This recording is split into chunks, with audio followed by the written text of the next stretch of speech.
Initiating System 1.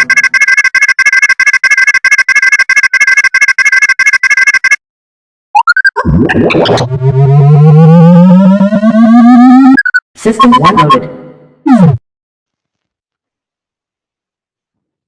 Morning all, my name is KUMAR and I'm here to present my thesis project for the year 2021. So my project is titled Project CodeMe, a digital media campus. So what is a digital media campus?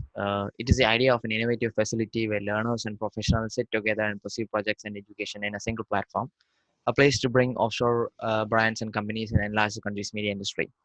So what led me into taking a digital media campus as a project is before joining architecture, I also was a student pursuing the media industry, but I couldn't find any recognized facilities or advanced innovative facilities where I could go and learn about media production and all of its assets. So what we can say is, over the past decade, the demand for VFX, animation, filmmaking, and digital media production as a whole has seen a drastic increase all over the globe, and it is keeping on increasing. Uh, Virtual reality is becoming more and more popular as we advance into the future.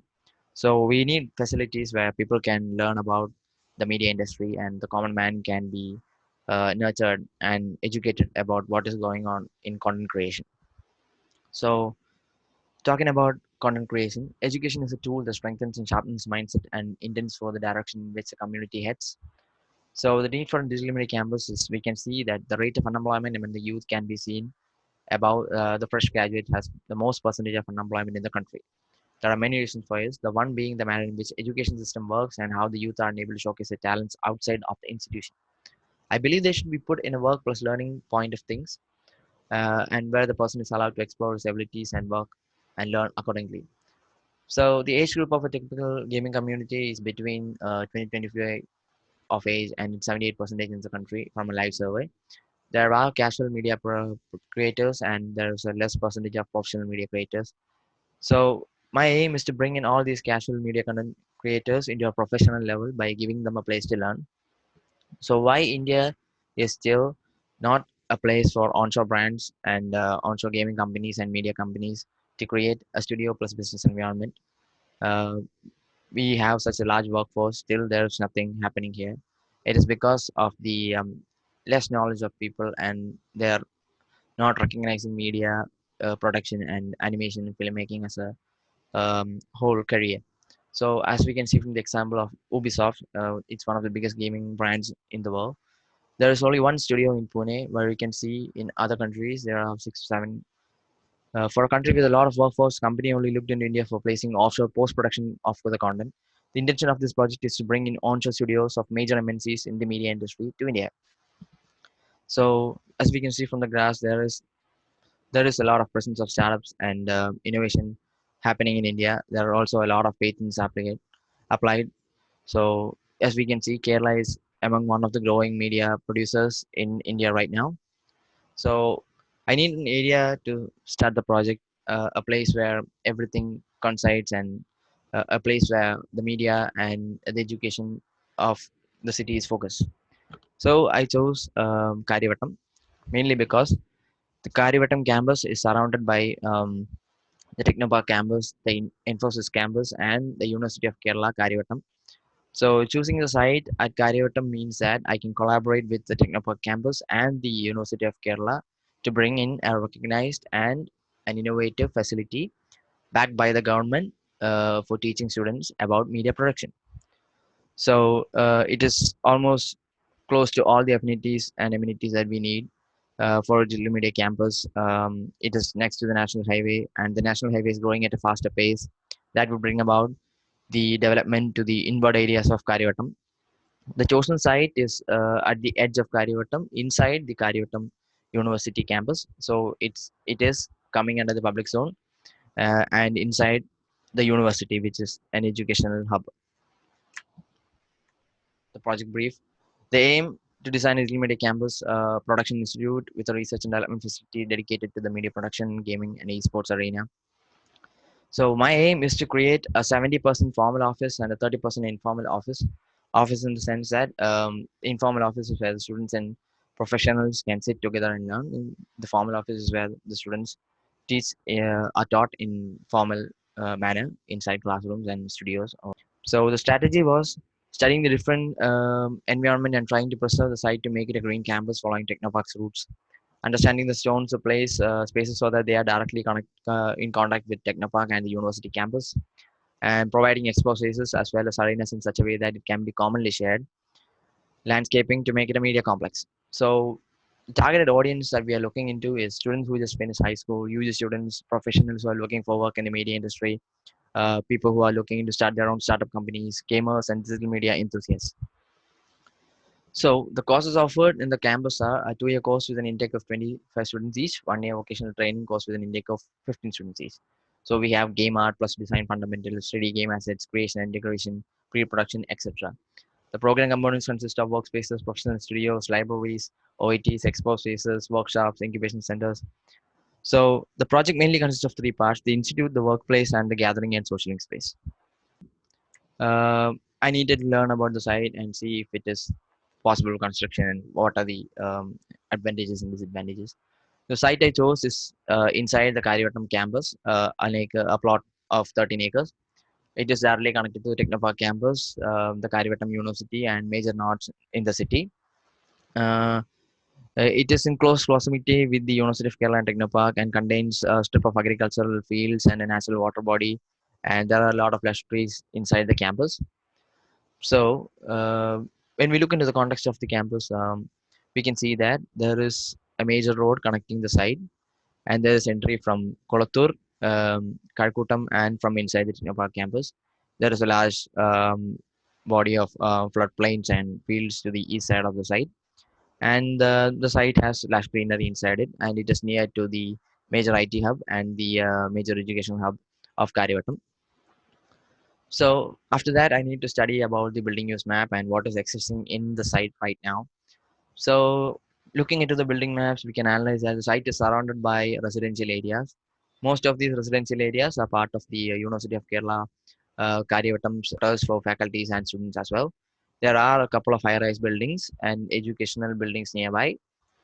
Uh, most of the site is surrounded by residents. Buildings on the southwest side can be used to our advantages if planning is done accordingly, and the presence of the major IT hub, Technopark campus, will allow MNCs to collaborate with the University of Kerala and also with the campus that we are about to build. So the land use map, we can see that Technopark comes in the SEZ zone, and there is a chance for the SEZ zone to shift towards this area if the campus is a work plus studying space. Currently, the site comes under the public zone according to the master plan after Vandram. Due to highly residential backed areas, when the campus comes into completion, all these residential areas can shift into um, multi-use residential zones because of the increase in economy. So coming to site activity, there is not much going on in the site because it is at the edge of the city, and the only activity that is happening is part of the Technopark campus and at the junction where people come and go. All the activities are focused towards the west side of the site. The east sides are completely serene, and there is a lush greenery and a lot of green spaces. We can use this for as advantages for our landscaping and using them as buffer zones, etc. So, talking about the axis, the site actually has a wider side on the west side of the site, and it is connected to the Tirupadapuram road. There is three access points directly on the wider side and one on the south side. The path marked in orange is mostly used by medium to heavies, and there is not much active movement. Only at the time of people going home and coming back after work, there is traffic seen in the road. There are three entry points in the site, and entry is restricted to the public in this part of the site. It is due to the that is because of it is the entrance to the Technopark campus. So access and pedestrian circulation, we can see that the major pedestrian path is people from the University of Kerala and the people from Technopark coming and going home. Uh, People might enter into the site to take photos, or mostly people who throw waste come into the site. Other than that, the site is left untouched.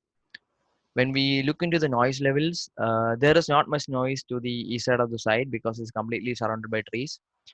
All the noise is coming from the Technopark side, mostly around 70 decibels because of the sound of cars and bikes going, horns honking, and people coming and going by.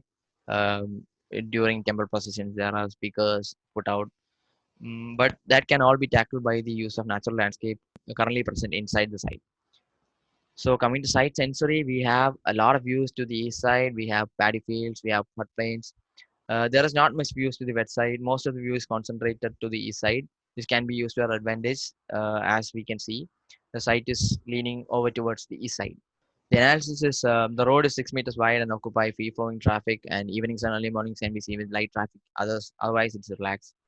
There are always active pedestrians passing through the site, featuring spaces at the side of the circulatory path can result in catching the eyes of local students. There will be it will look like a landscape landmark to the city. Um, this is the site plan. So as we can see, there are contours in the site, and the contours are leaning towards the east side. They are gradually sloping. There are some chaotic contours to the west side, but mostly it is gradually sloping towards the east side. There are two paths going into the site. One is actually restricted by the University of Kerala. It is only for the quarters and the faculties who are living in the quarters. The major road is the road passing through the west side. That is the Tirupathupuram road, which acts as the entry and exit to the site. As we can see in the site section, the site has a series of views, as we can see from 1 to 6. It doesn't give you the full picture of the site in one glance. You'll have to pass through a little bit of series to watch the site and see the site come into fruition. The site is gradually sloping, and there is not much of chaotic or complex contours in the site. As we can see from the pictures, this is the elevation you get. So after that, we have to do the climatic study and the other conditions in the site. So there is excellent wind flow coming from the west side, but sometimes it can be blocked by the trees. There are three sensory points that are major to the site, which can act as the perspective for the people watching the site from the outside. There are two nodes that connect to the site. One is behind the Technopark campus, and the one is coming from the road, the Tripathuram road, and the faculty quarters of Karivattam. From the climatic analysis, we can see that the average temperature is about 30 degrees Celsius, and there is not much humidity in the site, and the site is surrounded by lush trees. So we can use that to our advantage and create shadows against the sun. This can be used in design. All these trees can be sustained to create buffer zones and also to create um, shadow shadows that people can use, and it can be brought to our advantage. Coming to the slope analysis, we can see that the contours from 26 to 30 are gradually sloping, and there are a bit of complex contours which are shaped more or less in a chaotic manner in the side. But still, the water logging is towards the same direction, and it goes into the floodplains here.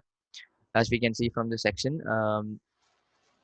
there are underwater tubes and electrical lines going through the site, which can be used to our advantage.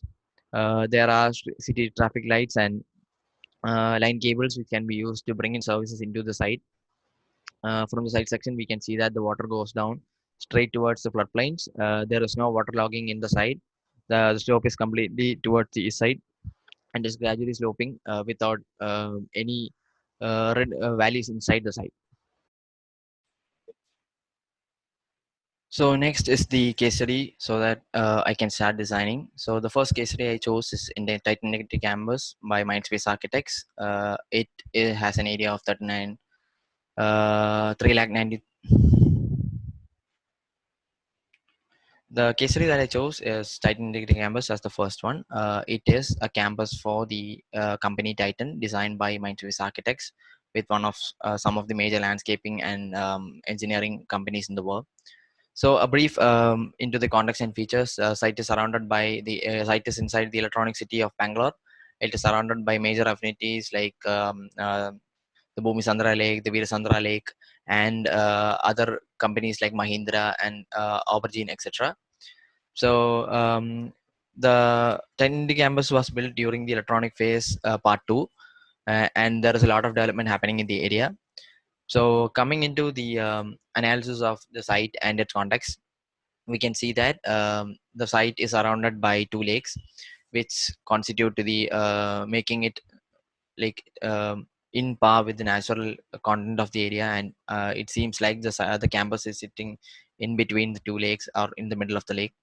So the analysis that we doing is the building is oriented in the longer side facing north south to bring in the glare free natural light into the campus. There is a huge biolake in the site on the eastern side of the site, which responds to the existing lake and would seem like an extension of the building with its parts and is proposed along the biolake. It makes the whole building one with nature and gives the feeling of a single axis. So this is the access into the building. There is one access into the building, and there is a kacha road going here. Most of the vehicles come in through the first access of the building and go into the underground, or they can park in the offsite positions right here. So the zoning of spaces inside the Titan Degree campus is mostly administrative zone, the basic services, offices, canteen spaces, and the higher up zones. And there are temporary parking at the backside of the building, and there are service entries located here, and behind the building. So the parking is mostly multi-level parking with the use of advanced machinery.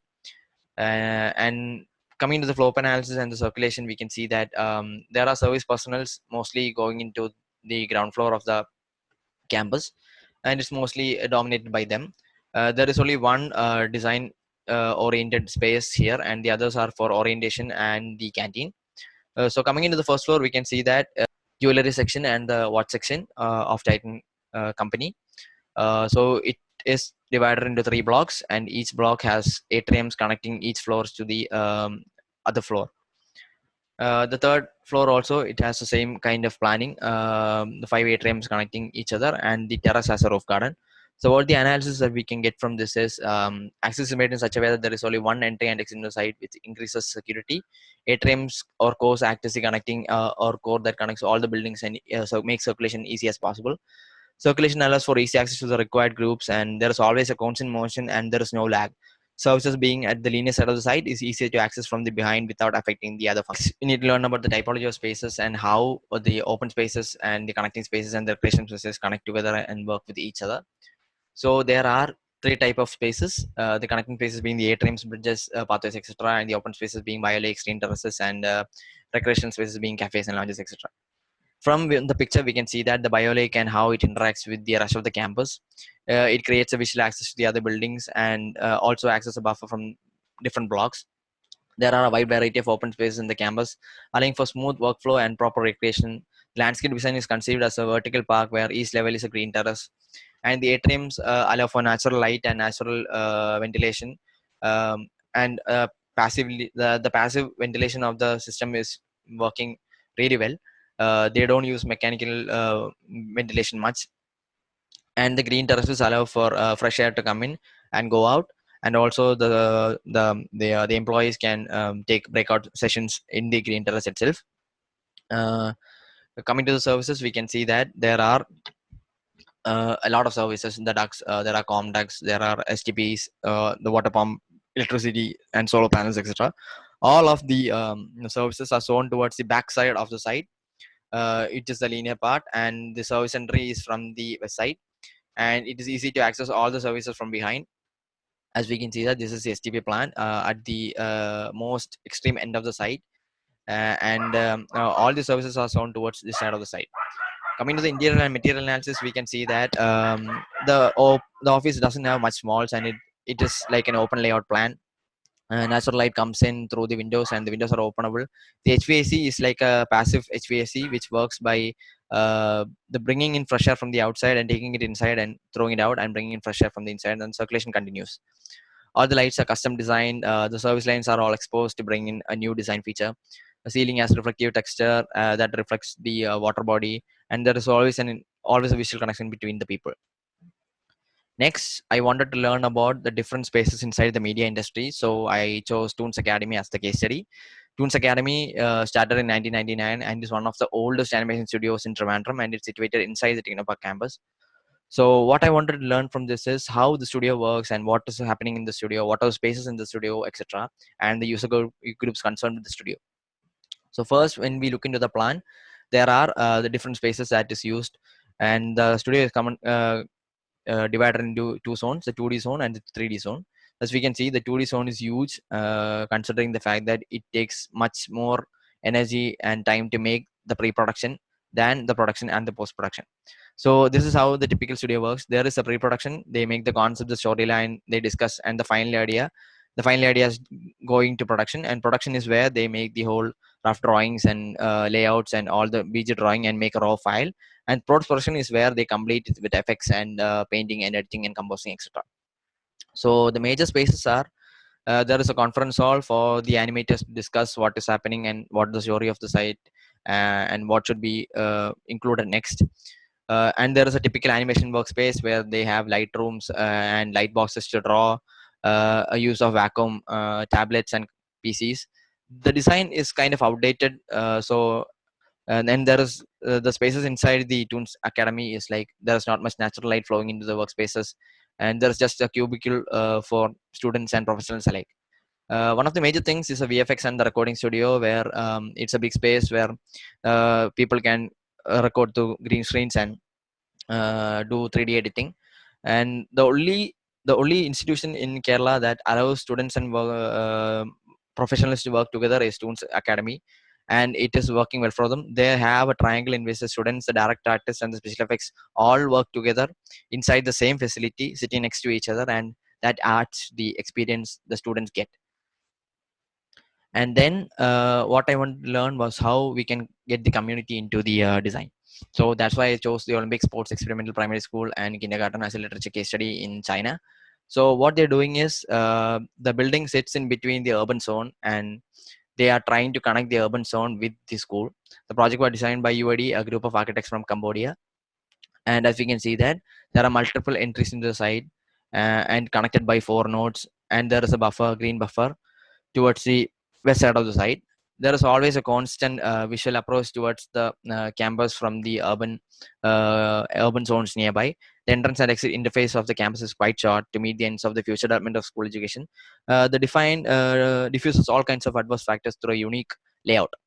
So what I learned most from this is how we can connect the built space and the unbuilt space by using connecting spaces, and they have done it in a very appropriate manner. As we can see, there are multiple levels of visual perspection, and the sites are and all the spaces are always connected through visual access, like all the persons can see each other, and the activities, although are not in the same place, are yet connected.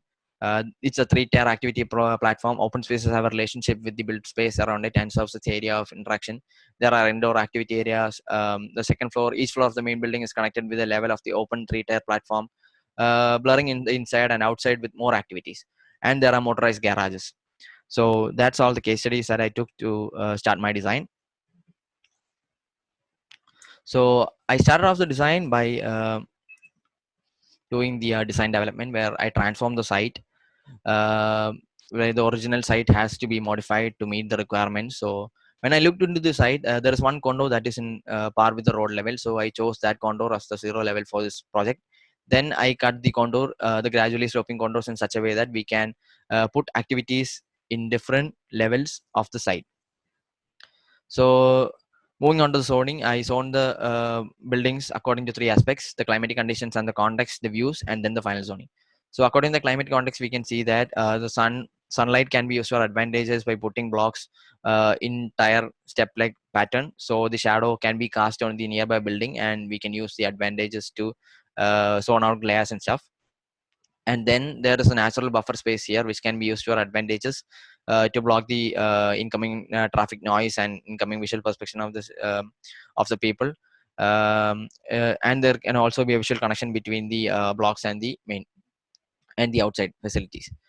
So the services have to be zoned towards the north side and south side. The south side cannot be zoned like with STPs or something that creates harm to the residential zones, because there are a lot of residential zones near the site. So we have to look into that. Services like the STP and the water pumps had to be relocated to the north side of the site, where there is not no residential platforms whatsoever. So zoning based on the views and vistas and access of the site has a proper access towards the paddy fields due to the gradual sloping of the condos. There are a lot of views to the east side.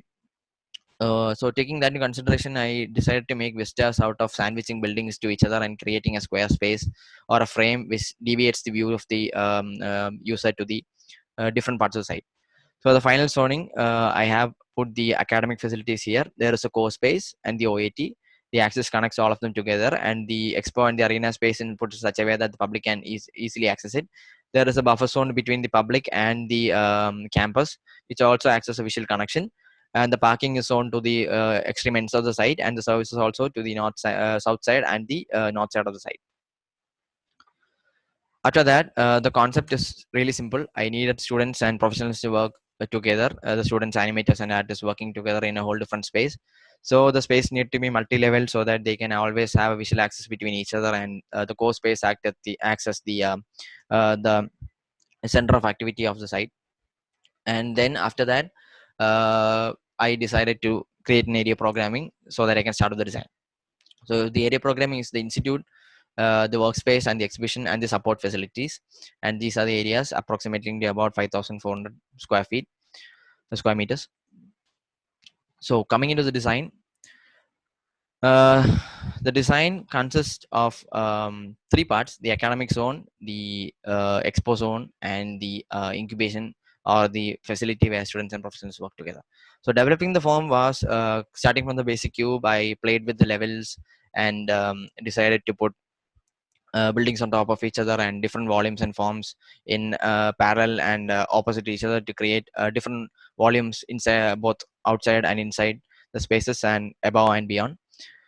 So this is what I came up with the final zoning. As we can see, there is different levels and different vistas from the site. So the site is uh, divided into three parts. One being the academic zone, the expo zone, the classrooms, and the library, and finally the OAT. It is all done in connection with the analysis that we got from the site analysis and also from the other studies that we have done. So the master plan was made. The master plan had all the areas noted, like the admin block, the thesis block area, the 2D studio, the exhibition spaces, the library, the canteen, and the auditorium space. So the entry is from the north side of the Tripadavaram road. You come in, there is a parking at the north side, which is easy to access the auditorium from the parking through here. And then the first what the people see when you come into the campus is the exhibition space, which has a huge digital wall. Then we go into the grand entry where we can access the admin block and the exhibition block. From there you get a good view towards the site, towards the buildings and towards the paddy fields.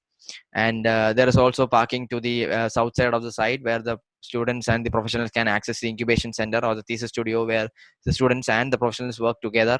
So it is easier for them to park the vehicles here and go into the site, go into the building and start doing their work rather than going all the way to here and coming back through the site. And then there are formal classrooms, the library, the OAT, the football ground, and there is a water body dividing the academic zone and the library zone.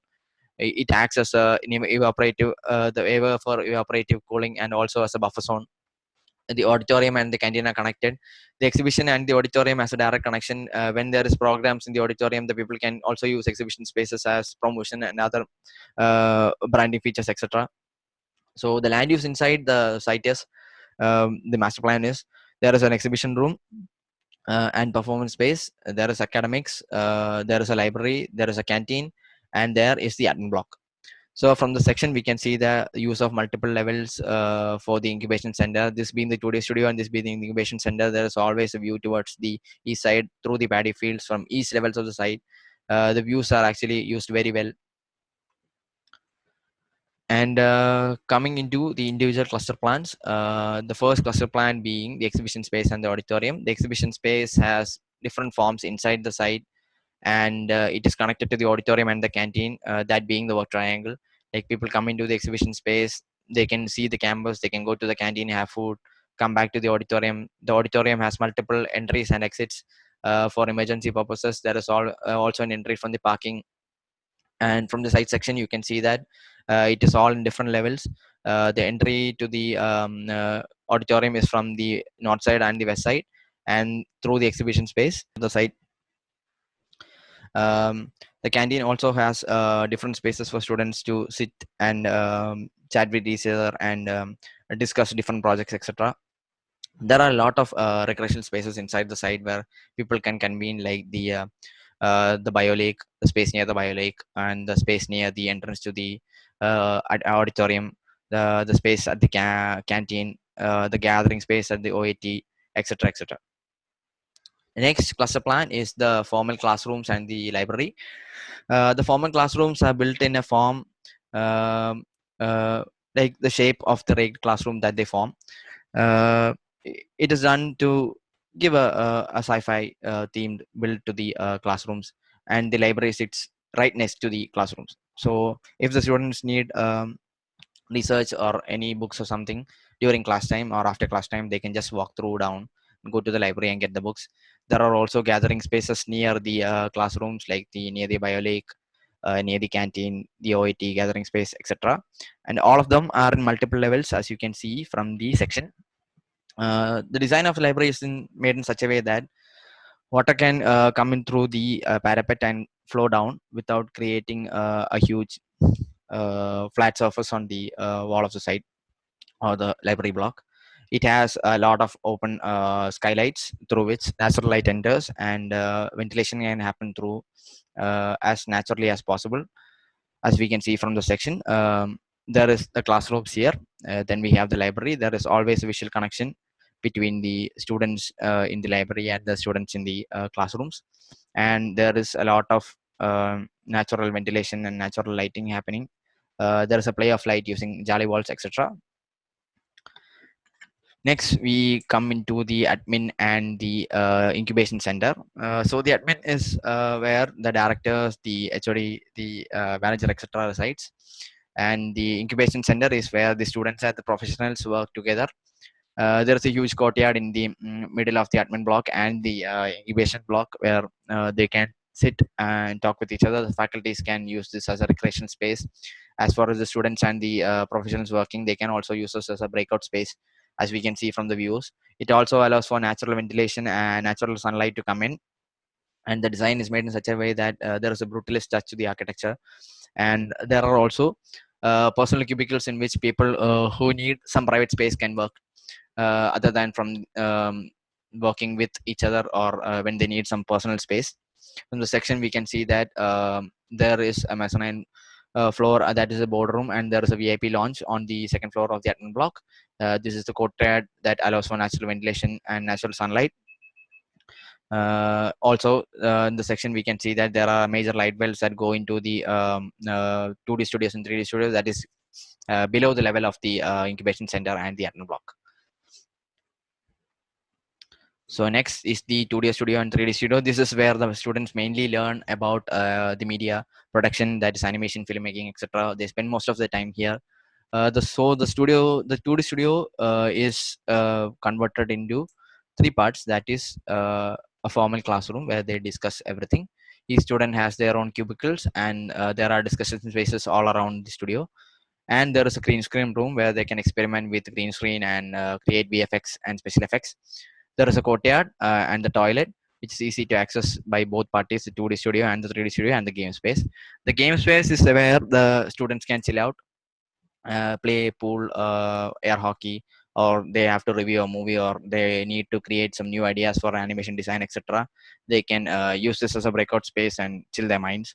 And then there's a 2D studio where you draw, basically hand-drawn images, hand-drawn animation, etc., where traditional animation is taught. There are breakout spaces towards the opposite ends of the studio, to the west side and the east side, and always overlooking the paddy fields to the eastern side. As you can see from the section, there is a light well that connects the main block to the 2D studio and 3D studio and the VFX studio. Then we have the OAT, which is at the extreme end of the site. The special topic that I chose is immersive technology in campus spaces. So what I did is, inside the campus there are different areas where this technology is used. So I'll explain this with the use with the exhibition studio, exhibition hall as well. So this was inspired from the Vincent van Gogh's export, where the paintings came into life using digital walls and only using little digital tech. But what I did is I wanted to create a contrast between the immersive technology and the natural elements of architecture. So that is why I used the technology in conjunction with the architectural forms and natural light, etc., rather than keeping it in a dark room and in a dark space. The digital wall surrounds exhibition space, showing off 3D videos and what is happening in the exhibition space, etc.